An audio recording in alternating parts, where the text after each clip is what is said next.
El Ministerio Internacional presenta su programa Un Aliento de Vida. El Espíritu de Dios me ha hecho y el aliento del Todopoderoso me da vida. Job 33:4. Una palabra de poder y unción que llenará tu espíritu. Con ustedes, el pastor Jorge Enrique Gómez. Bienvenidos. Qué hermoso poder estar con ustedes para compartir la palabra de Dios, compartir un mensaje que tiene como objetivo cambiar tu vida, cambiar tu corazón. Hoy les quería compartir un tema hermoso acerca de la confesión del apóstol Pedro, que se encuentra narrada en los evangelios sinópticos. Un evangelio sinóptico es aquel que lleva o traza de tres maneras diferentes, porque los evangelios sinópticos son Mateo, Marcos, Lucas. El evangelio de Juan no es un evangelio sinóptico porque él trae otra profundidad, trae otra visión diferente. No es histórico.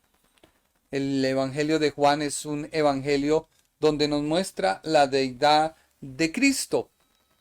Mientras que Mateo, dirigido a los judíos, muestra a Cristo como el Mesías. El Evangelio de Marcos muestra a nuestro Señor a los griegos, si no estoy mal. Y el Evangelio de Lucas es un evangelio que se muestra a los gentiles. Marcos lo presenta como el siervo. Lucas lo presenta ya como el Señor de todos. Y quería hablarles acerca de la confesión del apóstol Pedro, la cual la narran efectivamente Mateo, Marcos y Lucas. Y de esta confesión se han hecho miles y miles de prédicas, se han hecho interpretaciones, y se han llegado a conclusiones donde ciertas sectas y personas hablan de que a la iglesia se le ha dado el poder, y de ahí han nacido varios errores doctrinales donde se está avalando la confesión, porque la Biblia dice: y a ti te daré las llaves del reino de los cielos, y todo lo que atares en la tierra será atado en el cielo, y todo lo que desates en la tierra será desatado en los cielos. Y muchas iglesias han dicho de que esa es la fórmula de autoridad del Señor. Y sumando a esto, ayer con un buen amigo, él me preguntaba y me decía: mira, pastor, ¿por qué cierta persona que tiene un ministerio está en una pobreza, está en una ruina, y él ora y Dios obra? Y yo le hablaba a él de que cuando uno recibe al Señor, Dios le da autoridad. Entonces la persona ora por una enfermedad que hay en su vida y Dios obra. Y le decía a él: y tú tienes un problema económico y oras a Dios y Dios te escucha. Entonces tú comienzas a tener cierta experiencia que te da la fe y comienzas a orar. Y hay otros que empiezan a desarrollar en su vida ese poder, esa autoridad, y empiezan a orar por otros y Dios los sana. Empiezan a orar por una situación económica y Dios obra. Y empiezan a hacer ese ejercicio de desatar la autoridad de Dios, y comienza el Señor a mostrarles, pero ellos en cierta medida se dejan vislumbrar por lo que hacen. Porque recuerda que el llamamiento y los dones son irrevocables. Dios no puede revocar la autoridad de una persona.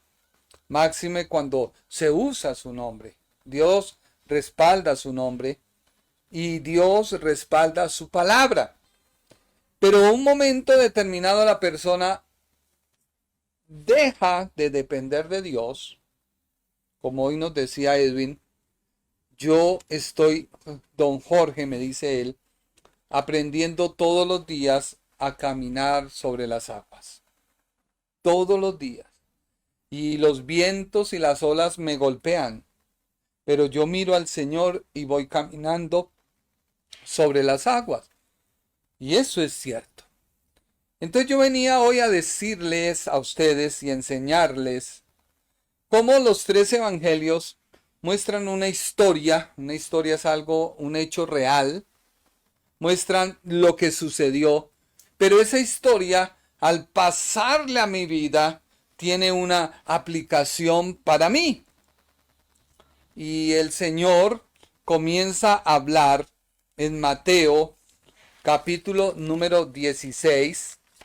Comienza el Señor a mostrarnos, pero tenemos que tomar del 15, versículo 32, donde hay un título que dice la alimentación de 4,000.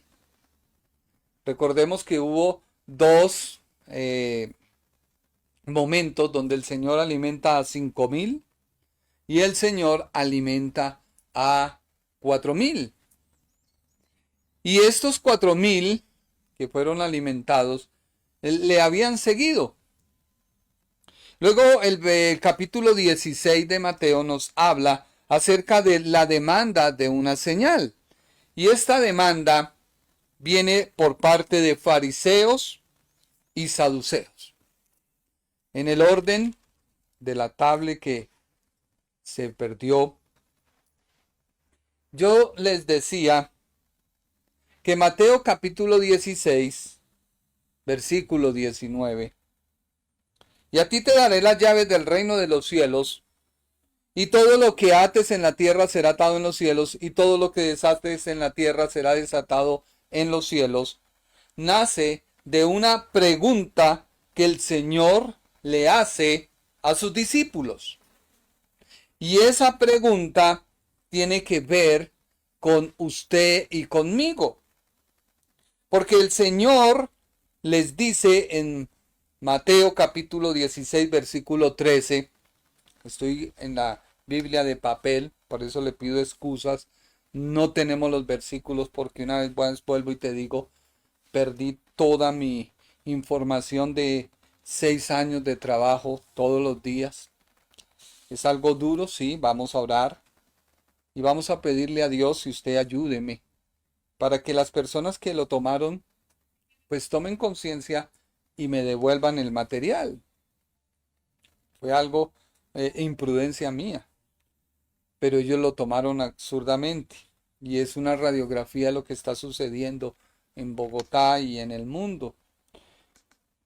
Y yo decía, escribía, por eso me acuerdo, que el Señor le dice a sus discípulos en Mateo capítulo 16, versículo 13, ¿quién dicen los hombres que es el Hijo del Hombre? Y yo decía, escribía, estudiaba, de que esta pregunta que el Señor hace, está haciéndola en el campo humano. No la está haciendo como fariseos, saduceos, y vamos a ver que Lucas mete a Herodes, y unos versículos antes, el Señor le dice a los discípulos, cuídense de la levadura de los fariseos, escribas, saduceos, y la de Herodes. Y yo me preguntaba el por qué Herodes. Y Herodes es el que da la respuesta. ¿Por qué el Señor le dice a sus discípulos, ¿qué dice la gente de mí? Pero a su vez, la confesión del apóstol Pedro, o la confesión que hacían allí los discípulos, pero Pedro fue la persona que fue tocada por Dios para decirle, tú eres el Cristo, el Hijo del Dios viviente. Y nace aquí el nombre de Jesús, pero también su título. Y lo vas a ver si logramos llegar ahí y no me pierdo del orden de la palabra de Dios. Cuando digo el orden, porque a mí siempre me ha gustado, he aprendido de mi profesor de teología, que me enseñó siempre la palabra y la audiencia merece un respeto. Estudia, prepárate y lleva un orden. Pero hoy estamos aquí con la Biblia y hay una responsabilidad de poder transmitir a ustedes el mensaje de la palabra de Dios. Entonces, en Marcos, capítulo 8, comienza el capítulo 8 con la alimentación de los 4,000. Luego viene la demanda de una señal. Esto mismo nos lo identifica el evangelista de Mateo, capítulo 16. Y ya les dije que el capítulo 15, versículo 32, tiene como título alimentación de los 4,000. Luego, Mateo 16:1 comienza con la demanda de una señal. Luego, el versículo 5 de Mateo 16:5 dice la levadura de los fariseos. Para el Señor ir terminando con la confesión de Pedro y anunciando su muerte. Eso nos lo registra el evangelista Mateo. El evangelista Marcos comienza en el capítulo 8 a hablarnos de la alimentación de los 4,000. Luego comienza a hablarnos de la demanda de una señal. Luego nos habla de versículo 14 de Marcos capítulo 8, la levadura de los fariseos. Luego agrega el evangelista Marcos, que no lo hace Mateo, un ciego sanado en Betsaida, para en el versículo 27 de Marcos capítulo 8 hablarnos de la confesión de Pedro y finalmente terminar su relato histórico con Jesús anuncia su muerte. Cuando yo hablo de un relato histórico, no estoy desvirtuando la palabra de Dios. Por el contrario, te estoy afirmando, porque un relato histórico es algo que sucedió y queda como evidencia para las generaciones verificar y constatar que lo dicho por la historia es cierto.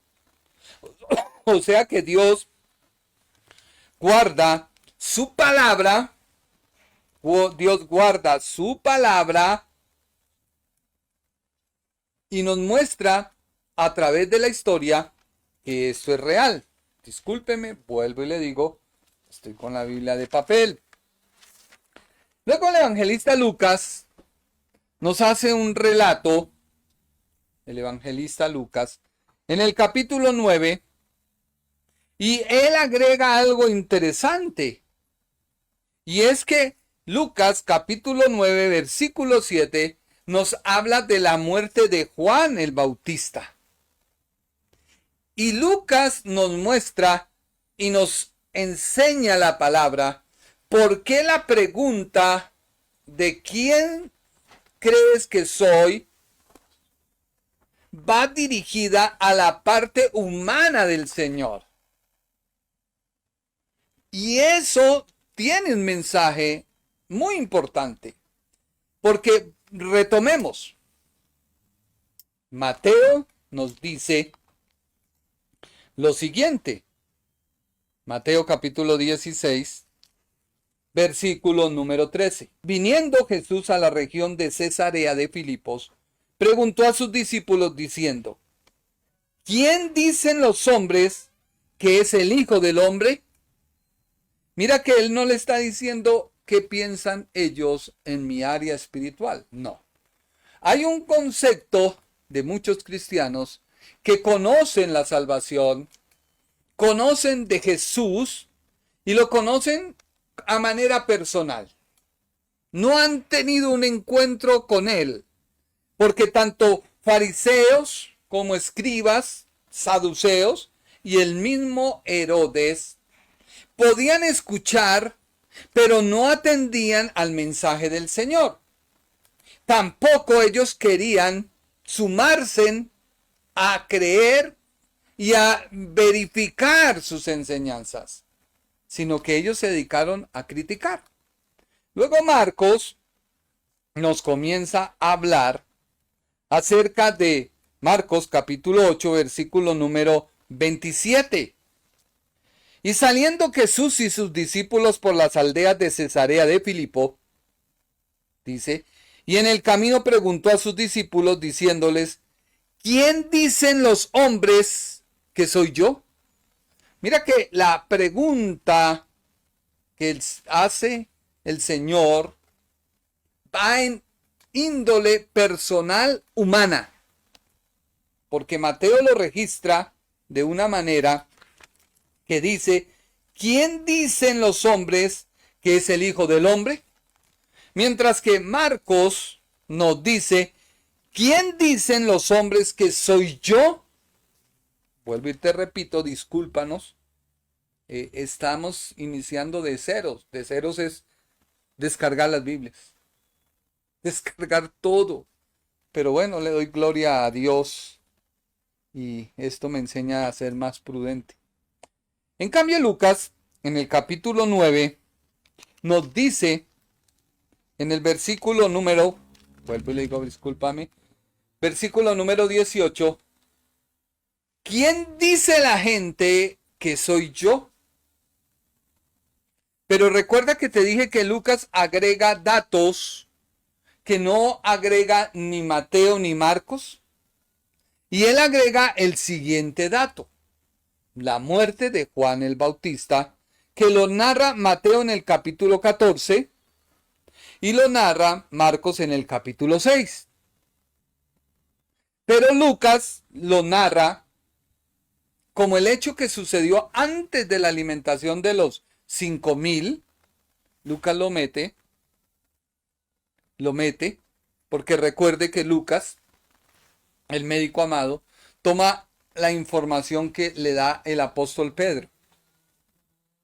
Entonces, Lucas comienza, el médico, comienza a hablar y a decir en Lucas capítulo 9, versículo 7. Herodes el tetrarca oyó de todas las cosas que hacía Jesús. O sea, la parte humana le llamó la atención a Herodes. Sigamos leyendo. Y estaba perplejo, porque decían algunos, Juan ha resucitado de los muertos. Otros, Elías ha aparecido, y otros decían, algún profeta de los antiguos han resucitado. Herodes se cuestiona porque le dicen Juan ha resucitado de los muertos, pero Herodes, incrédulo, dice en Lucas 9:9, y dijo Herodes, a Juan yo le hice decapitar, o sea, le quité la cabeza. ¿Quién pues es este de quien oigo tales cosas y procuraban verle? O sea, Herodes procuraba ver, comprobar lo que se decía de Jesús. Si tú vas al Evangelio de Juan, en el capítulo 3, vámonos para Juan, aquí con la Biblia de papel, Juan, capítulo 3, vemos que Nicodemo y mucha gente de fariseos, saduceos, escribas y aún el mismo Herodes decían del Señor, de Jesús, en su parte humana. Este vino a Jesús de noche y le dijo, Rabí, o sea, maestro, sabemos que has venido de Dios como maestro. ¿Ha venido cómo? Como maestro. Porque nadie puede hacer estas señales que tú haces si no está Dios con él. Entonces, Nicodemo muestra el pensamiento que había en el Sanedrín. El Sanedrín, 70 personas compuestas por fariseos, escribas, saduceos, herodianos. Por eso Herodes muestra interés y de ahí sale una secta llamada herodianos. Y le dice al Señor, tú eres en tu parte humana un enviado de Dios. O sea, ven los milagros de Jesús no como el Dios, sino como el hombre enviado haciendo señales de parte de Dios. Ahora tú lo vas a entender cuando leas en tu Biblia. Vuelvo y te digo, no hay versículos. Tuvimos un problema personal. Y Jesús le dice, cuando Pedro confiesa quién es, porque la confesión del Señor a la pregunta, ¿qué dice la gente que soy? Solamente Mateo lo registra. No lo registra ni Marcos ni Lucas. Y es algo curioso. Pero es complementario, por eso se llaman evangelios sinópticos. Tú debes tomar, cuando haces un estudio de la palabra consciente, un estudio que va a edificar, tú coges Mateo, coges Marcos, coges Lucas y empiezas a mirar y los empiezas a entrelazar. Solamente el evangelio de Mateo dice, cuando responde Simón Pedro y le dice, tú eres el Cristo. Y mire que acá está la dualidad que hay en Jesús. La dualidad en el aspecto de que Él es divino y humano. Porque tú eres el Cristo. La palabra Cristo no es un nombre. Y alguien dirá, ¿cómo así? Sí. La palabra Cristo no es un nombre. La palabra Cristo es un título. Porque Cristo significa ungido. Mesías. En cambio, Pedro le dice, tú eres el Cristo, o sea, eres Dios. Luego, coma, el Hijo del Dios viviente. O sea, le está diciendo, en ti está toda la plenitud de la deidad, pero aparte eres un ser humano, el Hijo de Dios. Y mire lo que el Señor le dice cuando el Señor le dice, bienaventurado eres Simón, hijo de Jonás, porque no te lo reveló carne ni sangre, sino mi Padre que está en los cielos. O sea, Jesús tiene un Padre. Así tú lo quieras negar. Alguien vino el día lunes a tratar de desvirtuarme diciendo, pero es que usted enseña que Jesús tiene un hijo, es el hijo y tiene un padre. Yo le dije, sí, no, la iglesia tal dice que no, que era la forma de Dios manifestarse. Le dije, ¿por qué me pelea? Porque era el mismo padre hecho hijo. Le dije, error doctrinal, no puede. Es que estamos pensando con nuestra mente humana a un Dios poderoso. Y luego dice, te lo reveló mi Padre que está en los cielos. Y yo también te digo que tú eres Pedro. Y que sobre esta roca edificaré mi iglesia. Y de aquí salen una secta de error diciendo, mire el papado. Mire que sí, la autoridad es Pedro. Pero es que si Pedro está hablando por el Espíritu de Dios, el Espíritu Santo revela, el Padre revela, entonces Pedro, ¿quién viene a ser en ese momento? Los hijos de Dios. En cierta manera tú eres Pedro. Edificaré mi iglesia y las puertas del Hades no prevalecerán contra ella. O sea, está hablando sobre aquel que tiene una revelación de Dios. Y a ti te daré las llaves del reino de los cielos. O sea, la predicación. Y todo lo que ates en la tierra será atado en los cielos, y todo lo que desates en la tierra será desatado en los cielos. Y el versículo 20 dice, entonces mandó a sus discípulos que a nadie dijese que él era Jesús el Cristo. Escúchalo bien. Les dijo, no le digas a nadie que yo soy Jesús, parte humana, el Cristo. ¿Y por qué hago la diferencia? Porque tú eres salvo en el nombre de Jesús. No hay otro nombre dado a los hombres en quien podamos ser salvos. Hechos 4:12.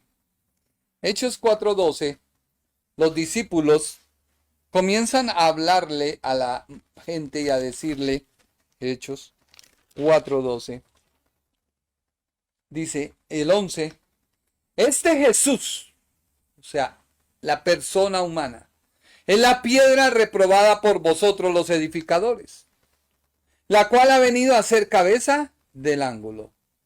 Y en ningún otro hay salvación, porque no hay otro nombre, ¿cuál? Jesús, bajo el cielo, dado a los hombres, en quien podamos ser salvos. O sea, Jesús es el único que te puede salvar. Primera de Corintios, capítulo 3, vámonos para la Biblia, Primera de Corintios, capítulo 3, versículo 11.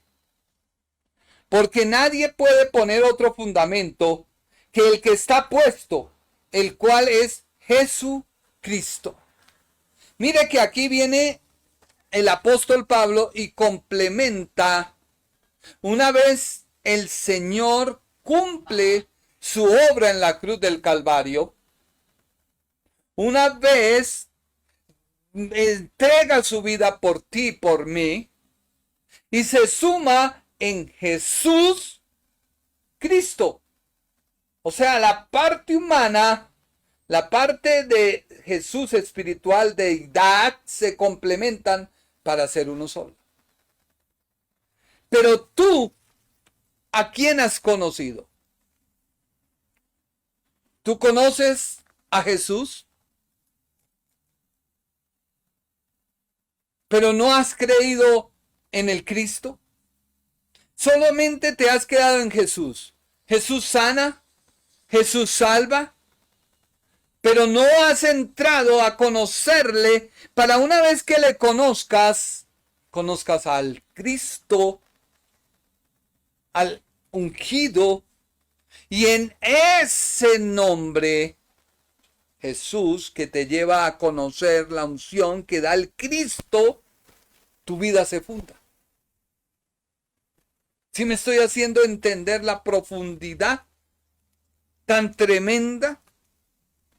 Mire lo que dice Marcos, capítulo 8, versículo 27. Y salió Jesús y sus discípulos por la aldea de Cesarea de Filipo, y en el camino preguntó a sus discípulos diciéndole, ¿quién dice los hombres que soy yo? Ellos respondieron, uno, Juan el Bautista, téngalo presente, otros Elías y otros algunos profetas.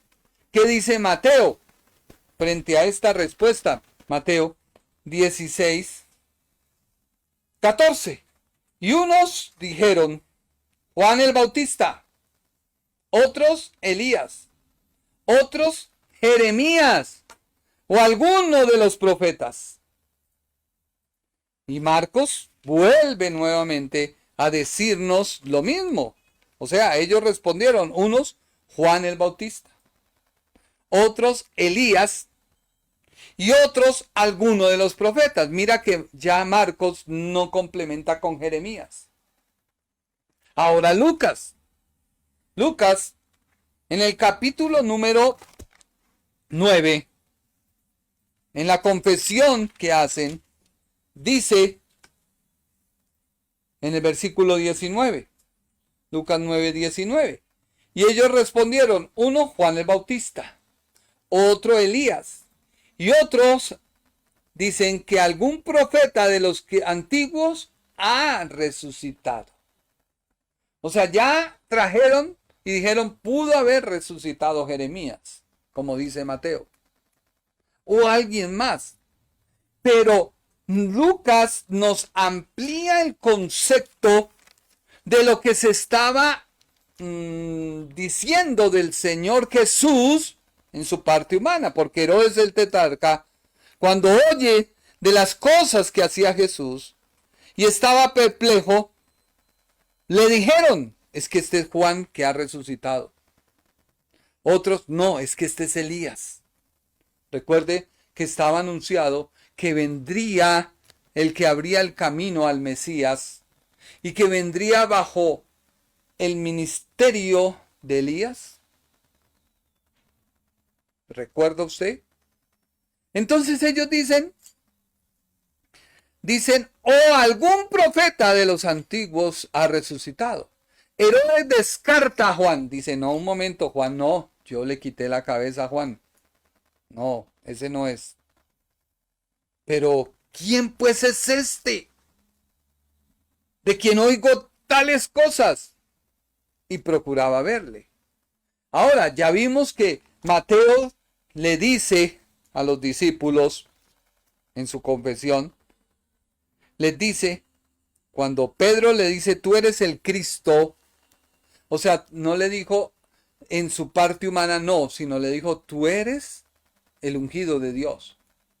No solo un enviado, no, tú eres Dios. Tú eres el que nos va a salvar. Él les manda que no lo digan a nada. Ahora miremos qué dice, eso lo dijo Marcos. Mateo también lo dice, ¿sí o no? Que ya lo leímos. Mateo capítulo 16. Mateo 16 dice, entonces mandó a sus discípulos que a nadie dijese que él era Jesús el Cristo. En cambio Marcos dice, pero les mandó que no dijesen esto de él a ninguno. Dijese que tú eres el Cristo. Eso es lo que nos narra Marcos. Marcos no nos dice el complemento que dice Mateo, el Hijo del Dios viviente. No, solamente tú eres el Cristo. Reconoce la deidad de Jesús. Y Lucas, en la confesión, nos dice, versículo 20, entonces Pedro dijo, el Cristo de Dios. El Cristo de Dios.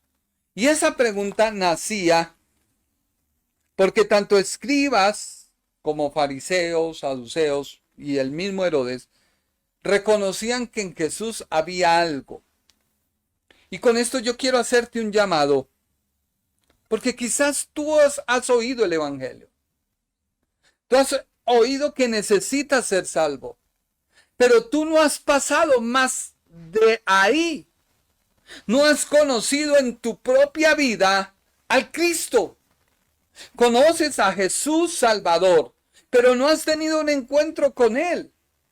No has tenido un acercamiento a Él. Porque si tú lo conocieras, déjame decirte que tu vida sería otra. Tu vida no sería la misma. Porque si tú miras el Sermón del Monte, narrado en Mateo, capítulo 5, 6 y 7, el Señor nos ordena que debemos perdonar. Y es tan duro, tan difícil la demanda del Señor, y lo digo, que hasta Pedro dijo, aumentanos la fe. O sea, Pedro le dice, Señor, no, es difícil. Es difícil. Es difícil. Aumentanos la fe. Y el Señor le dice, no necesitas que yo te aumente la fe. Necesitas ser consciente. ¿Quién soy y quién eres? Cuando tú conoces a Jesús como tu Salvador y te complementas con Él, comienzas tú a ser parte no solo de los evangélicos cristianos, sino comienzas a ser parte del ADN de Dios, que es Cristo. Comienzas a ser parte de la naturaleza de Jesús, que es Cristo. Todo lo operó Él en su parte humana, pero bajo Cristo, bajo su unción, bajo su poder, bajo su gloria. Entonces, fueron diferentes. Por eso, cuando tú conoces a Jesús y te unes al Cristo, te sometes a buscar la llenura del Espíritu Santo. Porque el Espíritu Santo te muestra a Cristo, al ungido, al que limpia, al que redime. Pero antes tú tienes que conocer a Jesús. Por eso Él se hizo como el Cordero inmolado. Jesús. Él ocupó tu lugar. Jesús. Él murió y resucitó. Jesús.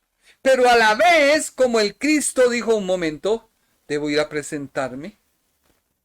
Por eso, hoy, reprendemos todo espíritu del diablo de robo. Padre, ayúdame a orar. Estamos clamando, Señor, por nuestra ciudad, Bogotá. Estamos clamando, Señor, por ese flagelo del diablo. Atracos, robos, Señor. No podemos, Señor, dejar el carro un segundo y dar la vuelta porque nos roban. Porque se ha creado una inseguridad en Bogotá. Padre, clamamos a ti. Y comenzamos a atar todos los espíritus de robo y de atraco. Empezamos a atarlos en el nombre de Jesús de Nazaret. Empezamos a atarlos en el nombre de Jesucristo. Padre, mira, Señor, en esta hora. Coloca temor y temblor a aquellos, Señor, que estiran sus manos para tomar lo que no les corresponde. Clamamos a ti, Señor, para que seas tú obrando de una manera poderosa y sobrenatural. Para que no estén en paz todos aquellos que están robando y sustrayendo lo que no les corresponde. Oh espíritu de robo y de atraco, suelta esos cuerpos en el nombre de Jesús de Nazaret. Padre, danos la victoria, Señor. La victoria que vence al mundo, nuestra fe. Por eso clamamos e intercedemos, Señor. Quizás nos verán como personas naturales. Quizás nos ven, Señor, como personas, Padre amado, que nos mienten, nos engañan. Pero tú estás con nosotros, Señor. Tú eres el poderoso gigante. Tú eres el poderoso gigante. Tú eres el que destruyes todo demonio, toda potestad. Tú eres el que guarda nuestra vida. Tú has prometido guardarnos en completa paz a todos aquellos, Señor, que ponemos nuestra confianza en ti. Perdónanos, oh Dios, porque a veces damos lugar a Satanás. Damos lugar a sus maquinaciones y nos descuidamos, Señor. Pero hay poder en el nombre de Jesús. Hay poder en el nombre de Jesús. Levántate, mi hermano, y empieza a clamar por tu ciudad, por tu casa, por tu barrio. Padre, desata nuestra ciudad, Señor, de tanto robo y atraco. Ya no saben las autoridades qué hacer con el robo y el atraco. Pero nosotros sabemos, Señor, que nuestra lucha no es contra carne y sangre, sino contra principados de potestades de maldad en las regiones celestes. Por eso ordenamos que esos espíritus suelten los cuerpos en el nombre de Jesús. Suéltalo, sal ahora mismo en el nombre de Jesús de Nazaret. Sal ahora mismo de esos cuerpos. Tú no tienes poder ni autoridad. Tú no tienes dominio en el nombre de Jesús de Nazaret, nuestro Señor. Padre, coloca temor y temblor. Padre, tú peleaste por Israel. Hoy tú peleas por nosotros. porque eres el mismo de ayer, de hoy y de siempre. Que tu buen espíritu, Señor, sea, Padre, obrando a nuestro favor. Padre amado, mira toda maquinación del diablo, toda retaliación de Satanás. Destrúyela, Padre, con tu poder y con tu gloria. Trae salud a cada persona que en esta hora me ve. Que cada una de las personas, Señor, pueda pasar más allá de conocerte como Salvador y pueda conocerte como Señor. Que dejen su pecado, que dejen, Padre amado Señor, su pornografía, que dejen, Padre amado Señor, de hacer cosas que no conviene como a los hijos tuyos, Señor. Que por un momento somos cristianos y al dar la vuelta, cerrar la Biblia, nos volvemos, Padre amado Señor, completamente demonios, Padre amado, porque creemos que solamente tú estás en el lugar donde oramos, porque creemos que solo tú estás en la iglesia, porque creemos, Señor, que solo tú estás, Señor, en mi momento de devocional, pero tú estás más allá. Tú, Señor, estás más allá. Tú estás las 24 horas de los 7 días de la semana con nosotros, Señor.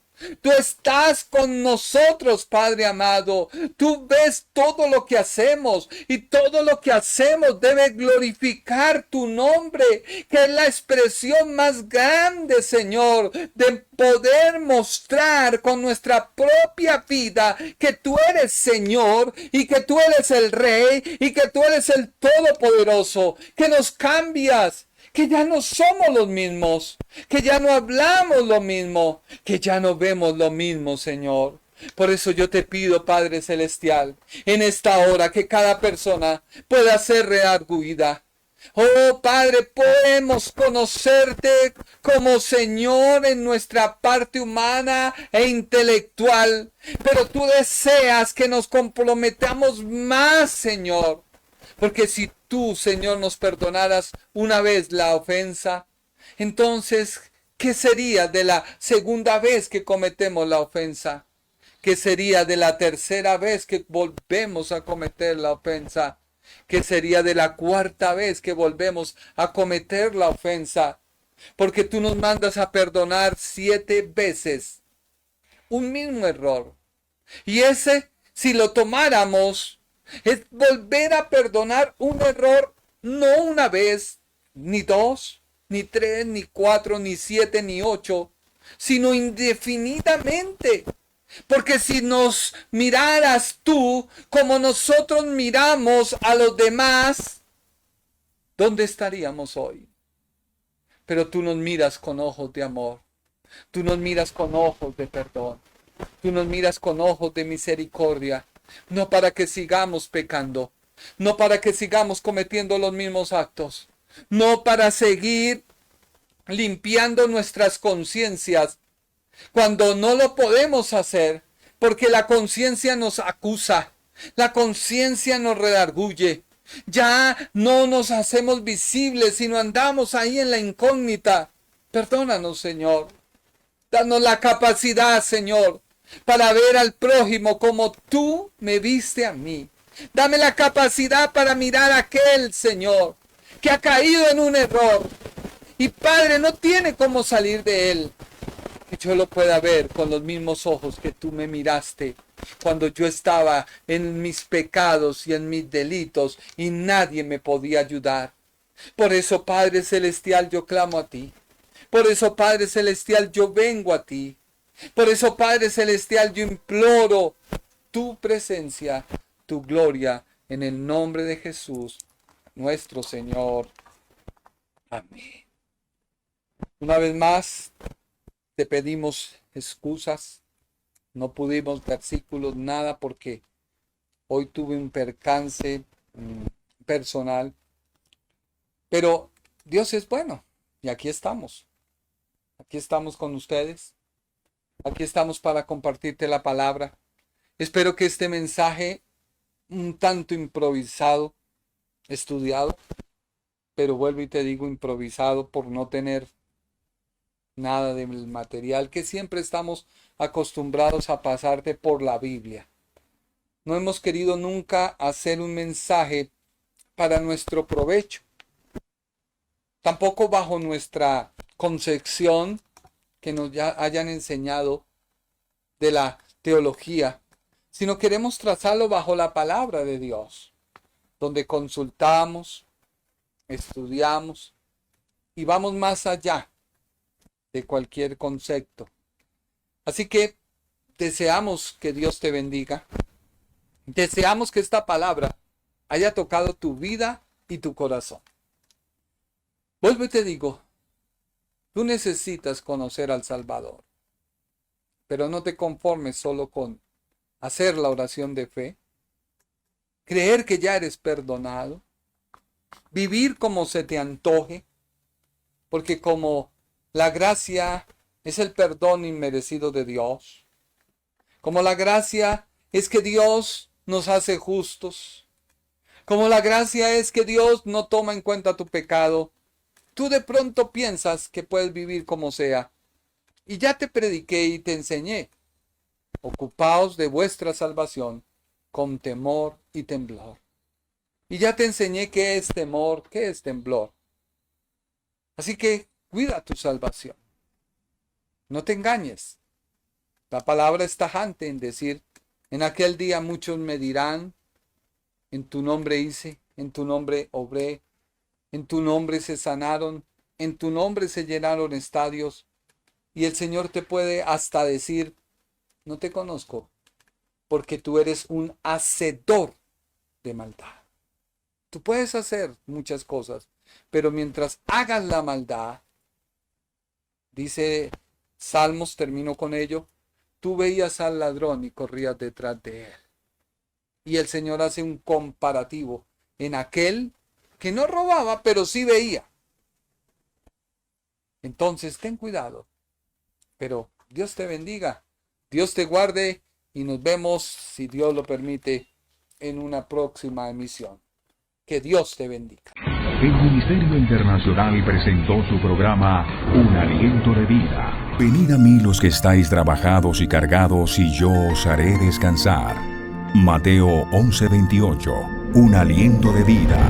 Una palabra de poder y unción que llenará tu espíritu.